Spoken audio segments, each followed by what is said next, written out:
probably surprised a lot of people that despite the price rise, the Chinese are continuing to buy. So are other central banks. So what's all this about? Well, the answer is quite simple. And that is, it's not gold going up, it's paper currencies going down. And this is very, very important. It's very important to get this message early because when the general public finally realizes that it's not the price of eggs or the price of coffee or whatever going up, but actually the purchasing power of their currency going down, then the currency is doomed. And when the general public wakes up to it, I can tell you, the dollar, sterling, euro, yen will all be a lot lower. Now, I put it that way rather than saying gold is going to be a lot higher, because if you think as an investor, you look at gold and you think gold's gone up.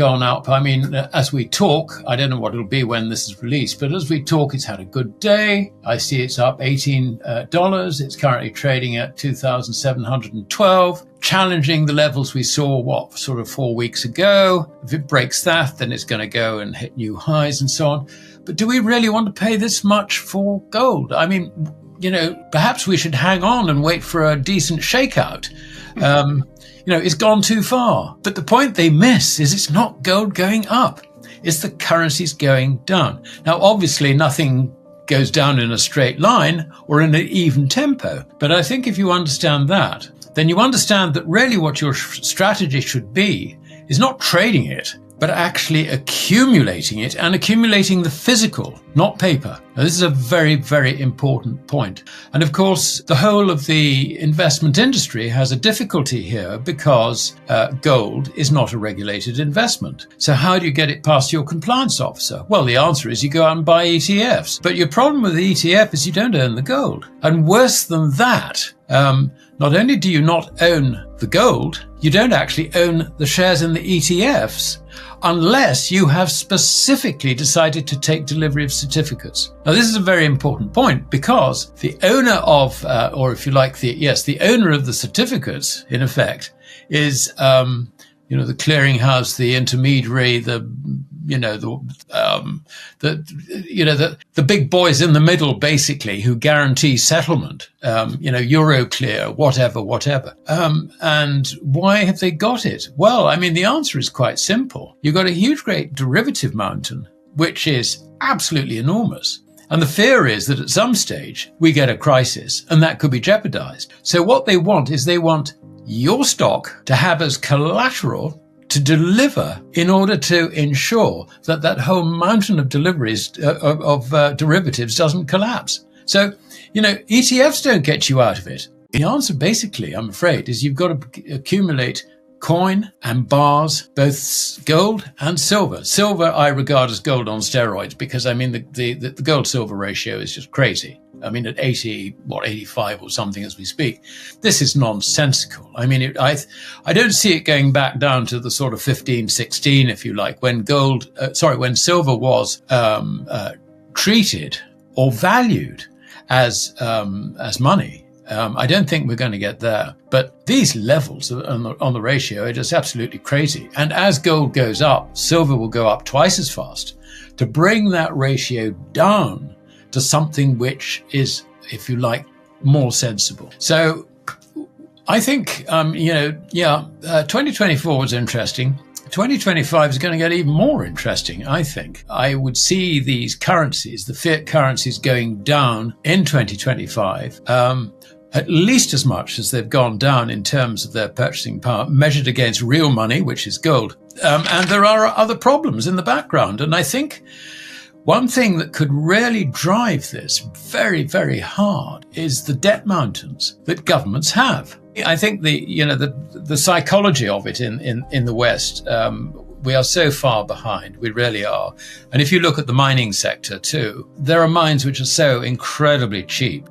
If you have half an understanding of the potential for the relationship between fiat currencies and gold, and of course the institutions will switch quite rapidly out of the sort of tech stocks and all the rest of it when that bubble goes, and there'll be walking into trying to find mines. And, how many analysts do they have now? I mean, there are very few actually, good analysts. I mean, brokers haven't invested in analyzing and covering the mining sector. It's a dirty business and all the rest of it. And anyway, it's been dead for Christ knows how long. Why chuck good money after bad has been the approach. I can see that there's going to be some very, very big shifts, if you like, in the entire investment scene in 2025. It's very interesting times, I think, very interesting. I mean, interesting in the sense that, we'll be watching.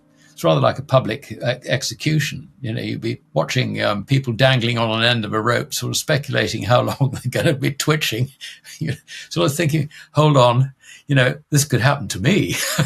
There's a sort of that sort of feeling, watching these developments. For those of us who have, if you like, an understanding of the relationship between money and credit, this is actually a very, very serious junction. As we approach 2025, the financial landscape continues to shift dramatically.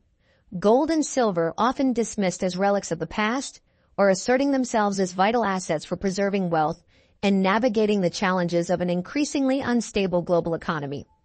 Let's explore the forces shaping this narrative and how investors can position themselves for the future. One of the most significant drivers for gold and silver prices in the coming years will be the continued decline of fiat currencies. For decades, governments have relied on money printing to finance deficits and prop up economies.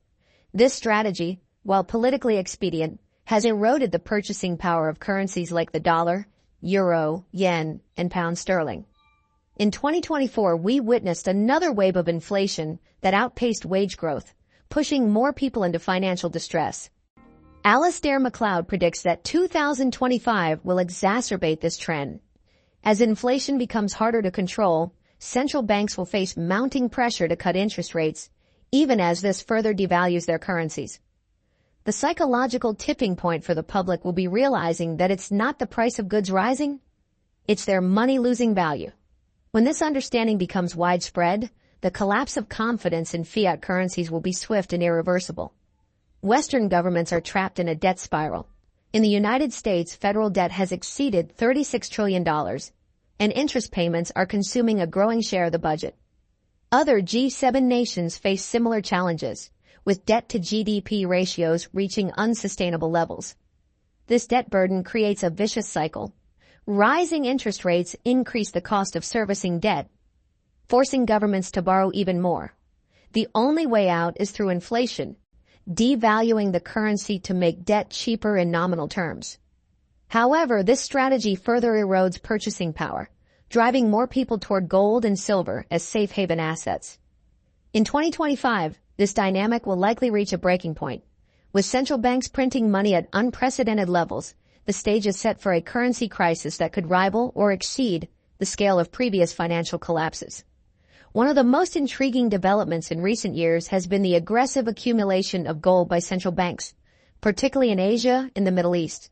Countries like China, India, and Russia have been quietly stockpiling gold to diversify their reserves and reduce reliance on the US dollar. This trend is expected to continue in 2025, as geopolitical tensions and economic uncertainties drive nations to seek financial independence. Central banks recognize that gold is not just a hedge against inflation, but also a strategic asset that can provide stability in a volatile world.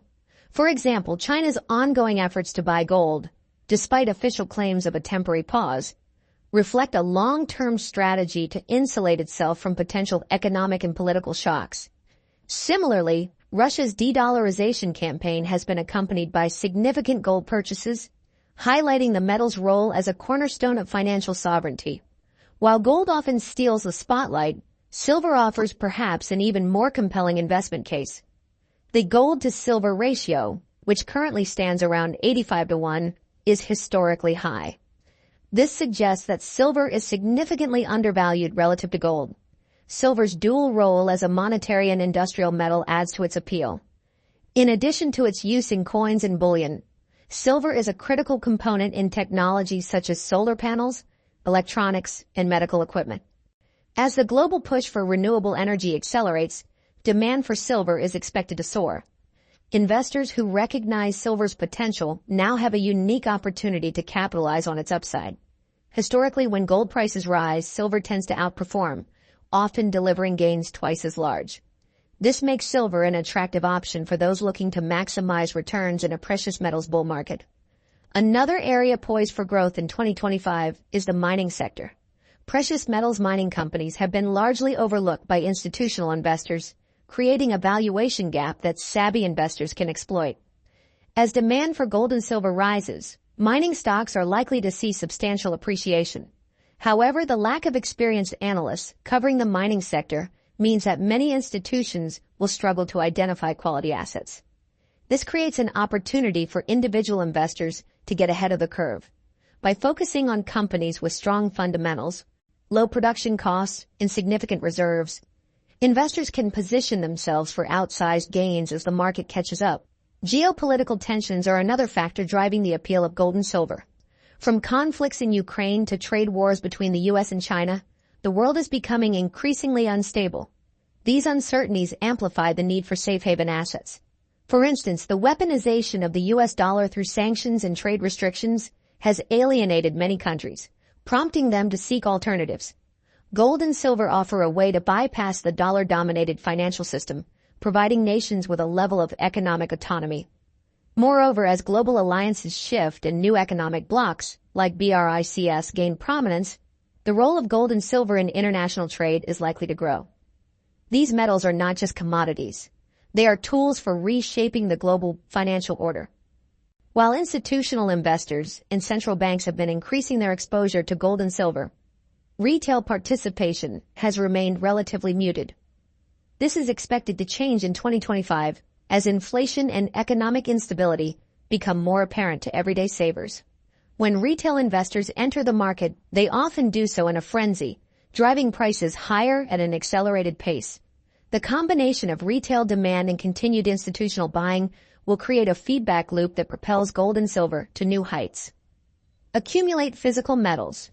Focus on buying gold and silver coins or bars. Avoid paper substitutes like ETFs, which carry counterparty risk. Diversify into silver. Given its current undervaluation, silver offers significant upside potential. Consider adding it to your portfolio alongside gold. Explore mining stocks. Identify undervalued mining companies with strong fundamentals and low production costs. These stocks are poised to benefit from rising precious metals prices. Adopt a long-term view. Precious metals are not about short-term gains, but about preserving wealth over decades. Stay patient and avoid the temptation to trade based on daily price movements. A broader perspective on wealth preservation. As Alasdair Macleod points out, the ultimate goal of investing in gold and silver is not to generate speculative profits, but to preserve purchasing power. In a world where fiat currencies are losing value at an alarming rate, these metals provide a tangible store of wealth that cannot be debased by government policies. This broader perspective is particularly important as we face an era of unprecedented economic and political challenges. By focusing on wealth preservation rather than short-term gains, investors can navigate these uncertainties with confidence. The global financial system is at a turning point. The cracks in the foundation of fiat currencies are becoming too large to ignore, and the role of gold and silver as safe haven assets is more relevant than ever. For investors, this is a time to act decisively. The opportunities in gold, silver, and the mining sector are abundant, but they require a clear understanding of the forces at play. By positioning yourself now, you can not only protect your wealth, but also participate in one of the most significant financial shifts of our time. As 2025 approaches, the importance of gold and silver will only grow. These are not just assets, they are lifelines in a world of uncertainty. Stay informed about the latest developments shaping the precious metals markets with regular updates from the Finance Daily team. Not only that, but as a